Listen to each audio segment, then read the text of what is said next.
Now available on Tata Sky channel number 526. Now, India's IT hubs, Hyderabad and Bengaluru, are choking. People in these cities are exposed to maximum carbon emissions in the country, says a recent international study conducted by the Indian Institute of Science. Now, the study compares Bengaluru, ranked second, with China's Cayenne when it comes to commute emission. Now, while Hyderabad has emissions of about 56.86% carbon dioxide emissions, Bangalore is close with 43.83%. Clearly, while our IT cities lead the pack in job creation, they lag in quality of life. We have the author of the study, T.V. Ramachandra from Indian Institute of Science, joining us right now. Thank you so much for joining us. First of all, tell us, what are the key findings of the study? Which cities have worse air quality? Our study focuses on 10 cities in India.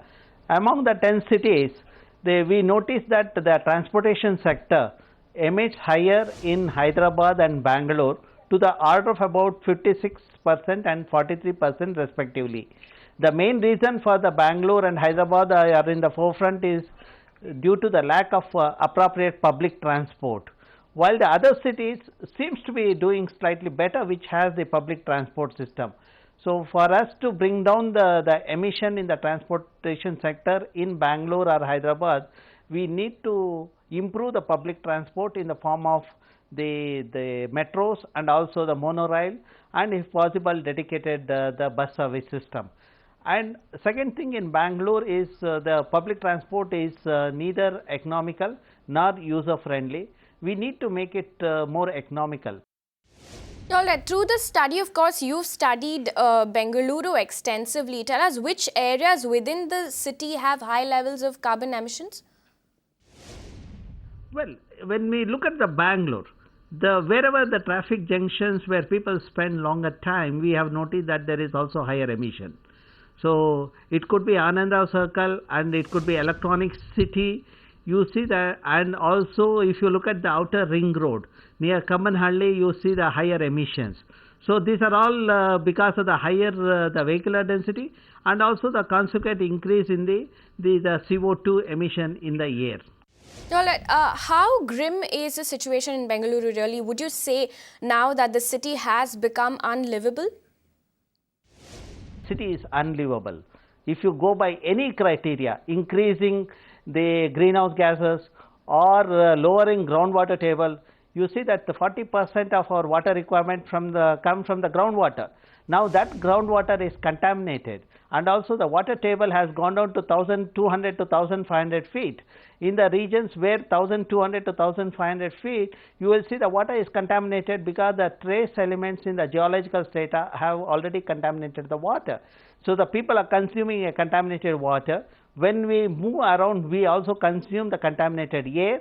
The city, by all counts, the air and water, it is an unlivable city. I also call it as a dead city. We need, if you want to give the life to the city, we need to decongest the Bangalore. All right. Now, of course, there's this ongoing water crisis problem. There is also garbage disposal problem, and now there's worsening air quality levels. What are the proposed solutions, of course, when it comes to infrastructure? See, the public transport on priority, we need to make sure the metros are all implemented on time, and and also the buses, we have to improve the buses. You know, we need to change the buses by the light body, this one. Now some of them are outdated and they consume more fuel for the shorter distances. So there has to be innovations in the transportation sector. So if that happens, probably we can reduce the emission in the thing. I think once we make it user friendly and economical, by and large people will travel by the public transport. We need to do that.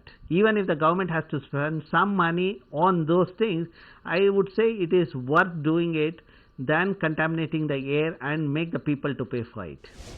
All right, Mr. Ramachandra, thank you so much for joining us here on Magic Bricks Now. You can watch live TV on our website mpnow.in. Find us on Facebook at facebook.com/magicbricksnow. And don't forget to click the like button. You can also follow us on Twitter at Magic Bricks Now. To stay updated with all our programming, hit the subscribe button on our YouTube channel by logging on to youtube.com/magicbricks now.